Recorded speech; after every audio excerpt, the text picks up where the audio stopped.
tell him why I will.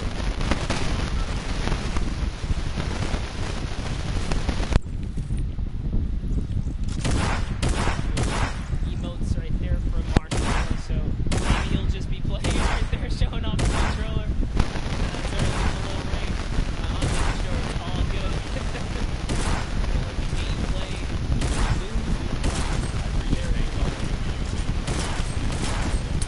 Oh, you have to. You gotta go. Little ego boost over there, you know? Let's sit back at. Works. Yeah, sure. Let's sit back at Pleasant. Had to. You went from 8 I know. Papa Nick Merckx, who's out there, probably got really mad at me that I didn't pick Nick to win, but it's okay though. It's all for the storylines. Hopefully he understands. Nick A30, most positive human being. You play with Nick A30 a lot. all the time. What does he bring to the table? Oh, he's a legend. I mean, as long as he can keep his cool, not get in his head. Nick, I know you hear us from here. Just stay calm and do what you do, man. He's such a great player. Love to see him come out and shine. Yeah. Once or twice in a Pro-Am today would be pretty fantastic. Correct me if I'm wrong. He wanted to create a showdown, the summer block party. Yeah, he's had his moments of greatness. He has. So clearly capable of being able to do this, being able to win on the big stage in front of a crowd.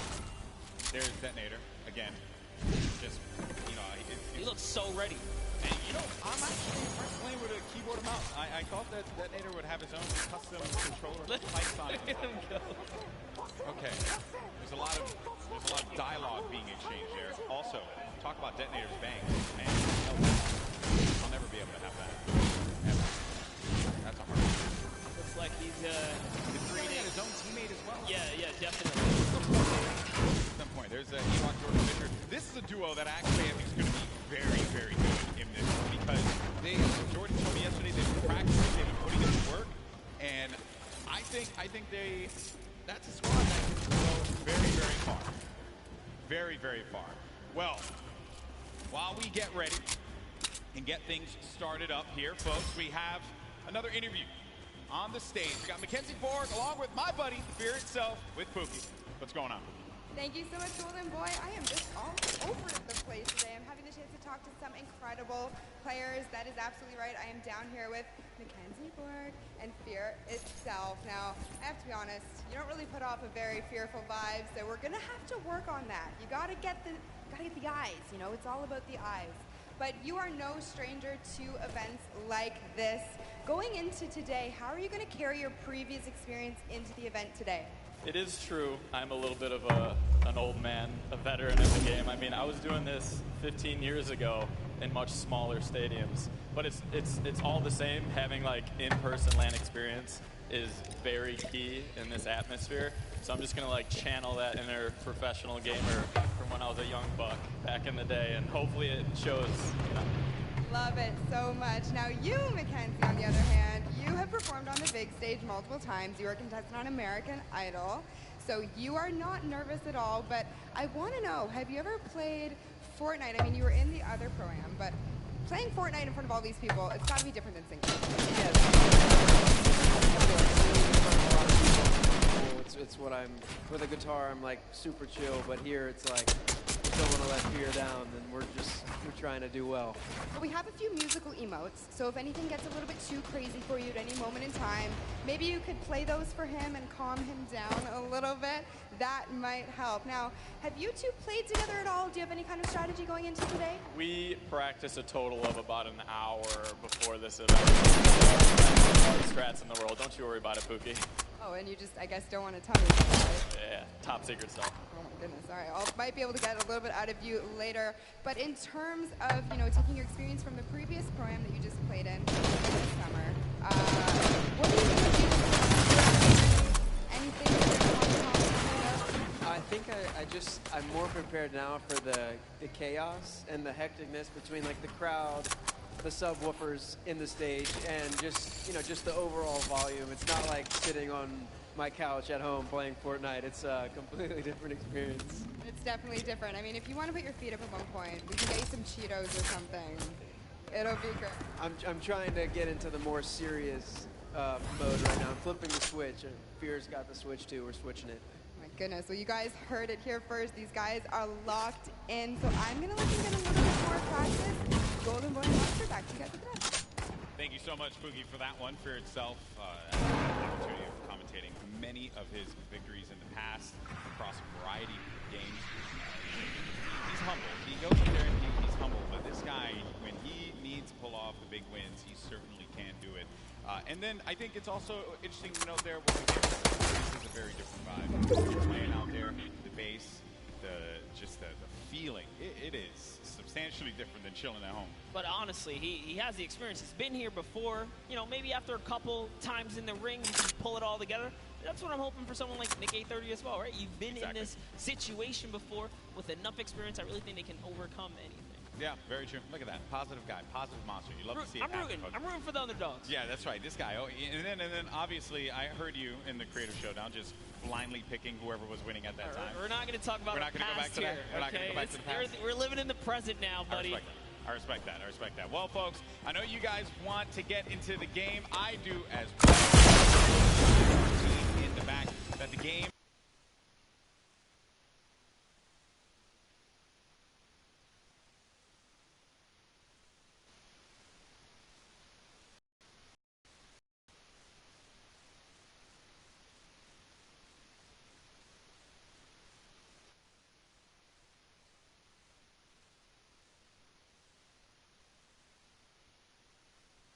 Yeah.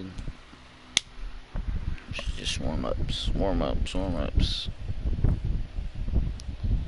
Warm-ups, warm-ups.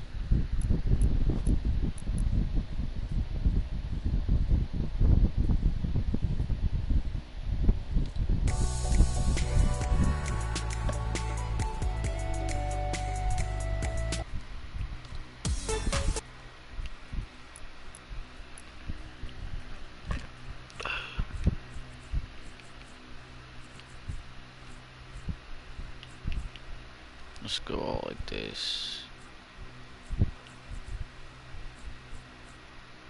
I'll just on that.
Right over at Sean. Sean choosing to disengage from the fight. Will have that green impact SMG and has shield as well, but oh no. Dead Rebel's going to be in a bad spot. Very weak in there by Sean. Sean's going to take the damage as well. This is going to be a first engagement. Sean is going to go in for the fight, and then we switch on over to Dead Rebel, who's looking around, and Sean's going to be out of the game. One of the first eliminations. I think that might be the first elim that goes through. The first was Sinu, who actually got Fear itself. I wanted to touch on it, unfortunately, but that was the first low. Fear itself went out? Yes. Oh man, we really shouldn't have interviewed him. I feel I'm sorry, Justin. Hey, but it's not over, right? You can always get the reboot card. He can come back here. But for now, losing Nick is in a pickle. This is rough. Rough for Nick to be in here. Ninja and Marshmallow. This is another great spot to chill out. Get a ton of loot, lazy loot.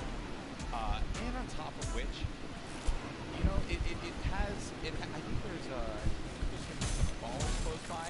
If you want to go for that, you also have the cannons you can use to get out of there too.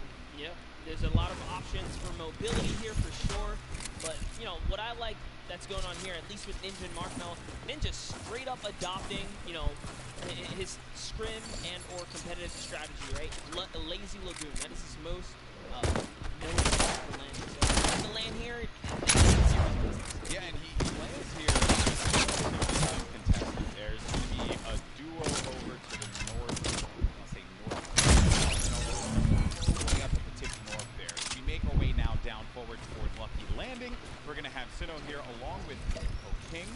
We're gonna be seeing a lot of Sinnoh and O-King. Let me tell you guys right now, do not sleep on this duo right here. They are so good. I had the pleasure of passing and seeing them at the South Korean event that we, flew out to and covered over there. They are dangerous. Well, you're hyping them up here, but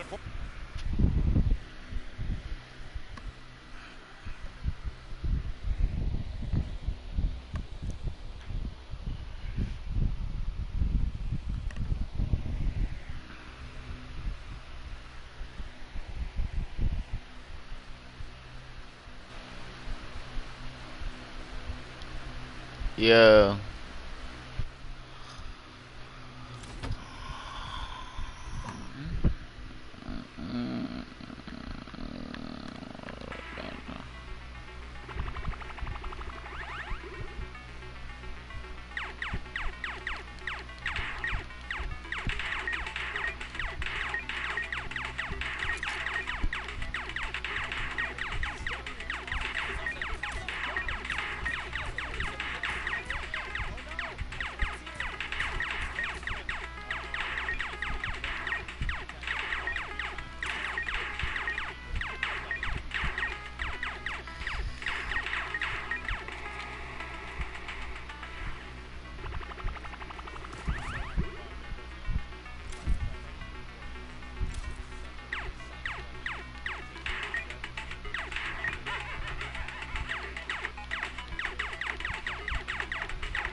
No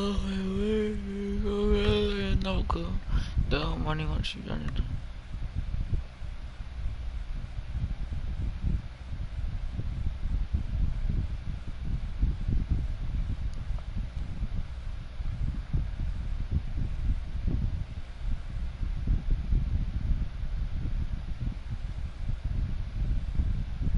Maybe, but if a lot of people who have studied Ninja's gameplay know that he is going to go over to that lazy ruin area. We make our way down to the lava areas near the pressure plant. This is where Marshmello and Ninja are. And there hasn't been a lot of activity right now. It's been a little bit of a slower game, but that's what I like to see, right? I mean, you and I, we've been casting endgame after endgame after endgame in the Fortnite World Cup online qualifiers. It's nice to see some strategies, some rotations go into place here, and players really being methodical where they're going to push at what point in time. And Ninja, he's getting ambitious with these shots, managing to connect that infantry rifle. So good. Yeah, Ninja actually one of the advocates for playing with weapons that are not necessarily popular or cool at the moment. Tends to play with things that are different. So before the infantry kind of, rose in popularity after changes, he was already running it, deeming it one of his favorite weapons to kind of play with. He's always been like that in any game that he plays. I remember many times casting him in Halo or any other titles. He always goes for the road less traveled and does a lot of damage there with that infantry rifle. Look at these players. They fly about the jet stream. Myth on the other side as well.